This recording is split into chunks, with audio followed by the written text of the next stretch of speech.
This is the APEMAN 1080p front and interior dual dash cam. Let's take it out of the box. In the box you get a user manual. They give you this car trim tool to help you tuck the wire in. I call this a spudger. It just helps you pry the molding in the car away so you can stuff the wire in to make for a nice looking installation. This is the wire for it. Plugs in your cigarette lighter port and has a USB port built into it so you can still charge your phone or other device. And the other end of it is USB-C, something I have not seen on dash cams as of yet. Here's the windshield mount suction cup that attaches to the camera right there. There's a little reset pin tool right there and a cable to connect the camera to the computer, USB to USB-C. Here's the camera itself, and like I said, this is a dual dash cam, front and interior. So this part faces out, pointing out the window to see what's going on there. Here's your screen, and right here is the interior camera, and that can be tilted for you to get the best angle that you need. Now we'll take this out to the car, and of course I'll give you a demo driving with the camera on in a little bit, but I just want to talk about some of the specifications of it. It has IR night vision, so it can see at night. There is no microSD card included, but it can accept up to a 128 gigabyte card. It has all the features that really are standard on dash cams, like loop recording, parking monitor, G-sensor, stuff like that. The front camera is 170 degree angle, and the interior camera is 140 degree angle. That's actually important. You know, a lot of people say, oh, well, I got a dual dash cam, and they have one that is in the back window of their car, and it doesn't do the greatest job. There are others that mount outside the car, but that's a big hassle for installation.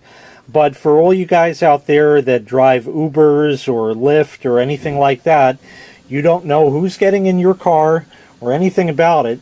So you want a dash cam in case there's some idiot on the road, but what if you got one in the car?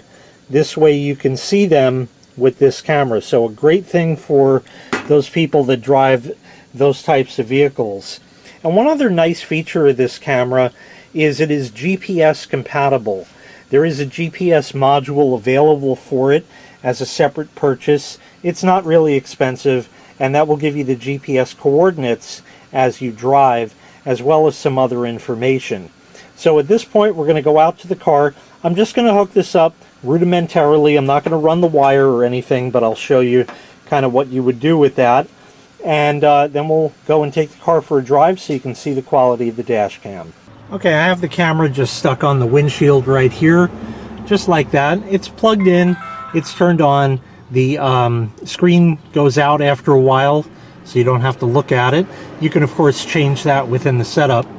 Here's the wire. Now, you're going to want to dress this properly, and probably the best thing to do is if you have a nice sunny day, you can leave this stretched out, and the wire will get a little bit more pliable to make it easy for you. And then you'd run it up nice in here, and then you're going to want to tuck it up into the channel of your headliner like that. And this is where that little spudger tool would come in handy.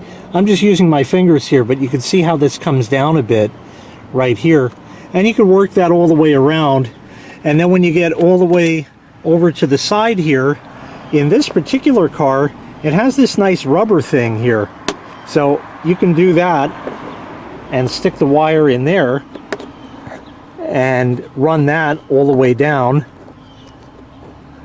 And with the spudger, like I said, you could stuff it all in there, and of course with the rest of this not hanging, this would go exactly as it's supposed to. So there may be a way. If not, you can pull this panel out.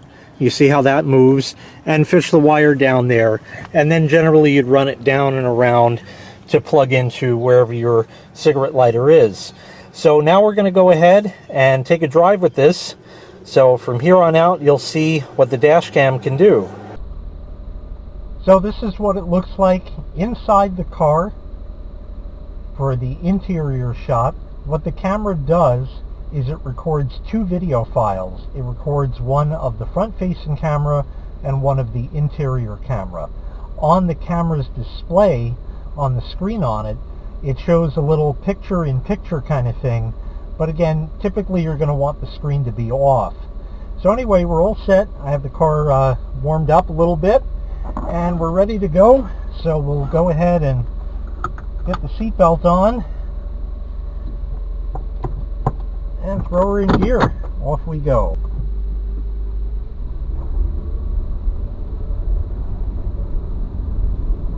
Now, as we go along here, I'm going to be cutting this video for time by chopping sections out and also speeding up footage in places.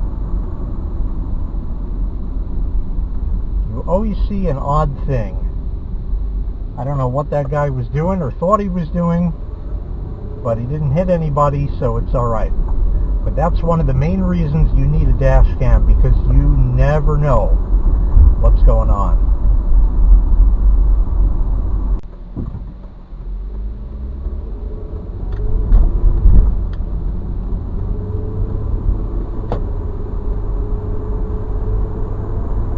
Alrighty, we're out on the main road. It's about 4:10 in the afternoon, and the sun is just starting to go down. It's getting to that point where it's almost going to be spring soon. It had rained for the most part of the day, and now the sun came out, so it's kind of nice and cheery out. And there's not much going on the road, as you can tell right now. We do have a traffic light that is coming up ahead, which just went green, but I will most certainly show you what a license plate would look like once we get a chance. Now, another thing is the audio of the camera. Some people like it to have good audio. Now, right now is sort of an unfair comparison because I don't have the blower on, and I don't have any windows open right now, and I'm going to demonstrate that for you now. So I'm going to put the blower on high, and now speaking in the same tone of voice, this is what it would sound like with the blower on high. So if you do like good audio, you may have to compensate for that if you have other accessories on. So I've now shut the blower off, and I'm going to put the driver's window all the way down. So this would be a really nice spring day. You'd have the windows open, stuff like that. And this is what the audio would sound like for that. So I'm going to put the window back up. At the end of this road there is a traffic light, so maybe we'll get to see a license plate or two. If not, we'll certainly take care of that.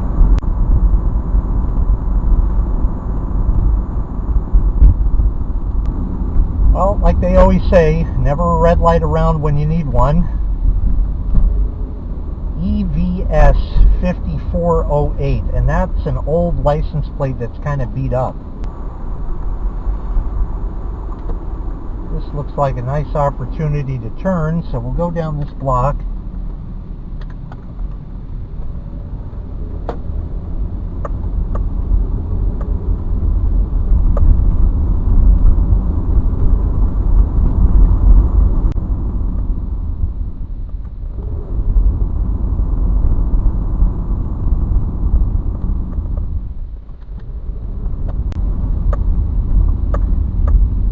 I pull right in here for just a moment,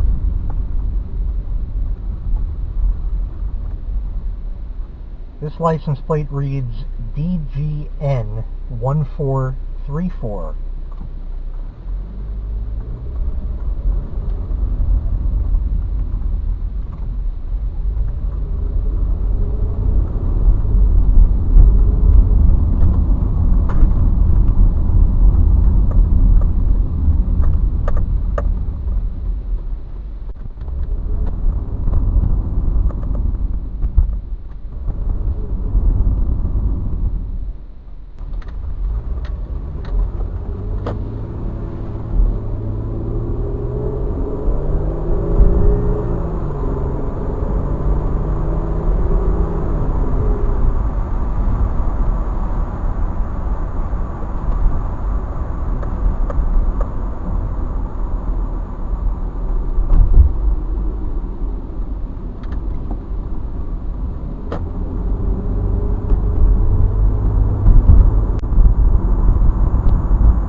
point, we're on the main road again, heading back from whence we came.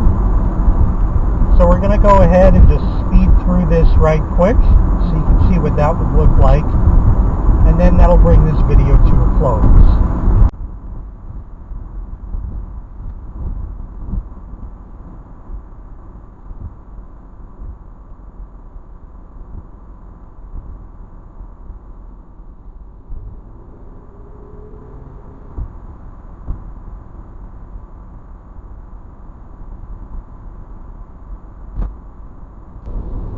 Now I'd like you to pay particular attention, if you would please, to the lower right corner of your screen where it says A, B, C, D, E, F, G.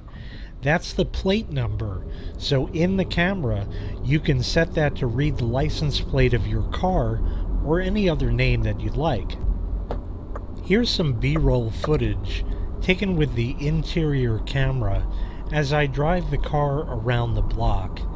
Instead of turning around on the street, where there can at times be a fair amount of cars, it's easier and safer to just go around the block.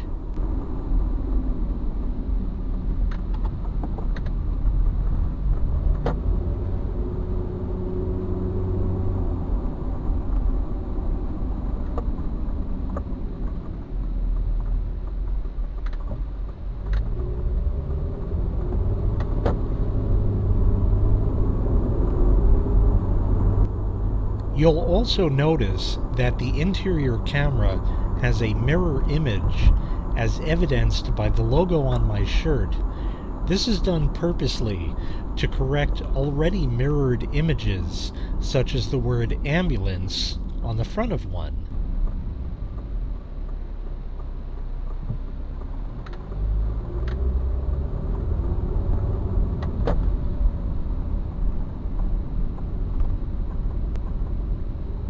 And now we are once again back from where we left.